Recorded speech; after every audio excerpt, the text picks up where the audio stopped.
گناہ ایک طرح سے زہر کی طرح ہے. جیسے زہر کھانے سے نقصان ہوتا ہے، اسی طرح گناہ کرنے سے روح کا نقصان ہوتا ہے. جیسے زہر جسم کو نقصان دیتا ہے تو روح کو نقصان دینے والے زہر کیا ہے؟ گناہ. جس درجے کا گناہ ہوگا اس درجے کا نقصان ہوگا. چھوٹا گناہ ہوگا چھوٹا نقصان ہوگا، بڑا گناہ ہوگا بڑا نقصان. ہوتا یہ ہے کہ چونکہ دنیا میں ہمیں گناہ کا نقصان فوری طور پر نظر نہیں آتا، پتہ نہیں چلتا، یا سمجھ نہیں آتا جب ہم کسی مصیبت میں ہوتے ہیں کہ یہ کسی گناہ کی وجہ سے ہوئی ہے، یہ مشکل، یہ پرابلم کسی گناہ کی وجہ سے آئی ہے، ہمیں احساس ہی نہیں ہوتا، لہٰذا ہم وہی گناہ بار بار کرتے چلے جاتے ہیں. شیطان دشمن ہے، اور دشمن جب تک اپنا وار کر نہ لے وہ چین سے نہیں بیٹھتا. وہ آگے سے بھی آتا، وہ پیچھے سے بھی آتا، وہ دائیں طرف سے بھی آتا، وہ بائیں طرف سے بھی آتا، اور وہ انسان کو اپنے گھیرے میں لینے کی کوشش کرتا ہے، وہ چھوڑتا نہیں ہے. اس لیے ہم سب کو نمبر ایک یہ پتا ہونا چاہیے اللہ کو کیا پسند ہے کیا نہیں. ویسے بھی پتا ہونا چاہیے، کیونکہ جس شخص سے آپ کو محبت ہوتی ہے آپ یہ معلوم کرنے کی کوشش کرتے ہیں اچھا اس کو کیا پسند ہے اور کیا پسند نہیں. کیوں پتا کرتے ہیں؟ تاکہ جو اس کو پسند ہے وہ کام کرے اور جو اس کو نہیں پسند وہ نہ کرے. تو اللہ سبحانہ وتعالیٰ سے بھی اگر ہمیں محبت ہے تو ہمیں شوق لگ جائے گا کہ مجھے پتا کر کے چھوڑنا ہے اللہ تعالیٰ کو کیا پسند ہے اور کیا پسند نہیں. اور اس کے لیے پھر آپ کیا کریں گے؟ قرآن پڑھیں گے، حدیث پڑھیں گے، اور معلوم کرنے کی کوشش کریں گے کہ اللہ تعالیٰ کیا چاہتے ہیں ہم سے. تو پہلی چیز ہے پتا کرنا. لیکن خالی پتا کرنا کافی نہیں ہے. پتا کرنے کے بعد اس چیز کو عمل میں لانا بڑا ضروری ہے، اور ان گناہوں سے بچنا ضروری ہے جو اللہ سبحانہ وتعالیٰ نے بچنے کے لیے کہے ہیں، ورنہ وہ گناہ زہر کی طرح انسان کو نقصان دینے والے ہیں. پھر اسی طرح آپ دیکھیں یونس علیہ السلام جب اللہ سبحانہ وتعالیٰ کا حکم آنے سے پہلے اپنی قوم کو چھوڑ کے چلے گئے تھے تو کیا ہوا؟ کشتی میں بیٹھے، کشتی ڈوبنے لگی تو انہوں نے ان کو اٹھا کے باہر پھینک دیا، مچھلی کے پیٹ میں چلے گئے. وہاں جا کر انہوں نے کیا پڑھا؟ لا الہ الا انت سبحانک انی کنت من الظالمین. نہیں کوئی الہ مگر تو پاک ہے، میں ظالموں میں سے، میری غلطی ہے، میری غلطی ہے. یہ کون کہہ رہے ہیں؟ اللہ کے پیغمبر کہہ رہے ہیں. آدم علیہ السلام پیغمبر ہیں، پہلے انسان ہیں، وہ کہتے ہیں ربنا ظلمنا انفسنا وان لم تغفر لنا وترحمنا لنکونن من الخاسرین.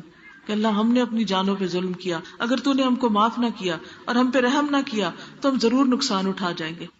اس لیے بے حد ضروری ہے کہ انسان اپنی غلطیوں کو دیکھتا رہے، اپنی کوتاہیوں پہ نظر رکھے، اور پہلی بات کرے نہ. لیکن یہ ہو نہیں سکتا کہ غلطی نہ ہو، کیونکہ ہم انسان ہیں، غلطیاں ہوں گی. جب غلطی ہو جائے تو کیا کریں؟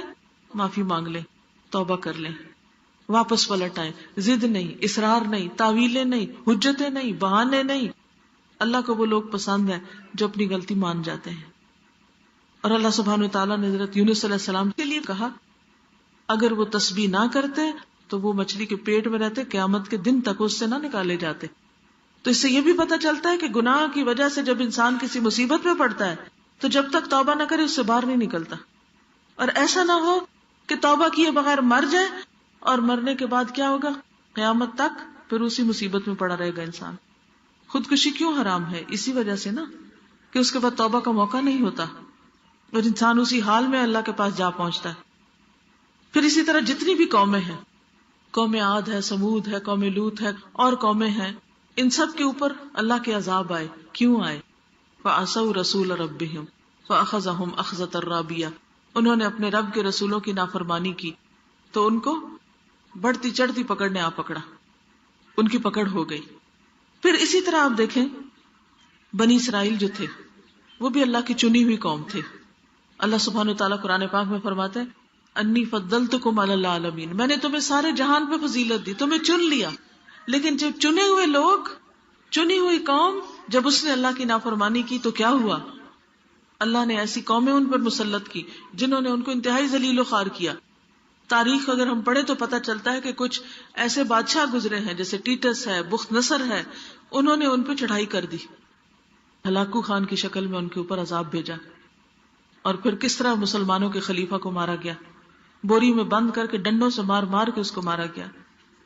کہاں وہ اتنی عزت و شان و شوکت، اور کہاں یہ عالم. یہ کیوں ہوا؟ اللہ کے احکامات سے دوری کی وجہ سے ہوا. آپس کی لڑائی اور فتنے اور فرقے کی وجہ سے ہوا. تو جب اللہ کی نافرمانی کوئی قوم کرتی ہے تو آخرت سے پہلے دنیا میں بھی اس کی پکڑ ہو جاتی ہے. حضور صلی اللہ علیہ وسلم نے فرمایا جب میری امت میں گناہوں کی کثرت ہو جائے گی تو اللہ تعالیٰ خواص و عوام سب پر اپنا عذاب اتارے گا، یعنی پھر سب اس کی لپیٹ میں آئیں گے. حضرت ام سلمہ فرماتی ہیں یہ سن کر میں نے حضور صلی اللہ علیہ وسلم سے پوچھا یا رسول اللہ کیا اس وقت صالح اور نیک بندے نہیں ہوں گے، یعنی نیک بندے ختم ہو جائیں گے؟ آپ نے فرمایا کیوں نہیں ہوں گے. میں نے کہا پھر ان کے ساتھ کیا معاملہ ہوگا، کیا وہ بھی بیچ میں پس جائیں گے؟ آپ نے فرمایا جو اور لوگوں پہ افتاد آئے گی وہ ان پر بھی آئے گی، پھر اللہ تعالیٰ کی جانب سے ان کی بخشش ہوگی اور ان کے لیے اللہ کی رضامندی اترے گی. یعنی اگر انسان کسی ایسے علاقے میں رہتا ہے کہ جہاں کوئی وبا پھوٹ پڑتی ہے، کوئی زلزلے میں لوگ مر جاتے ہیں یا کچھ سیلاب آ جاتا ہے، تو اب یہ تو نہیں ہوتا کہ نیک لوگوں کو الگ کر دے اور صرف برے لوگوں کو بہائے. اگر زیادہ گناہ ہونے لگے کسی بستی کے اندر تو آفت سب کو تباہ کر دیتی ہے، پھر نیک لوگ اپنی اپنی نیتوں پہ اٹھائے جائیں گے، لیکن دنیا میں ان کی بھی ساتھ پکڑ ہو جاتی ہے. تو اس لیے یہ بہت ضروری ہے کہ انسان خود بھی گناہوں سے بچے اور دوسروں کو بھی روکنے کی کوشش کرے. کبھی تم ایسا نہ کرو، اللہ کو ناراض نہ کرو. انسان اپنے گھر سے شروع کرے، اپنے رشتہ داروں سے شروع کرے، اپنے محلے شہر والوں سے شروع کرے، اور جہاں جہاں تک انسان کا بس چلے انسان دوسرے انسانوں کو بھی نیکی کی طرف بلائے اور برائی سے روکے.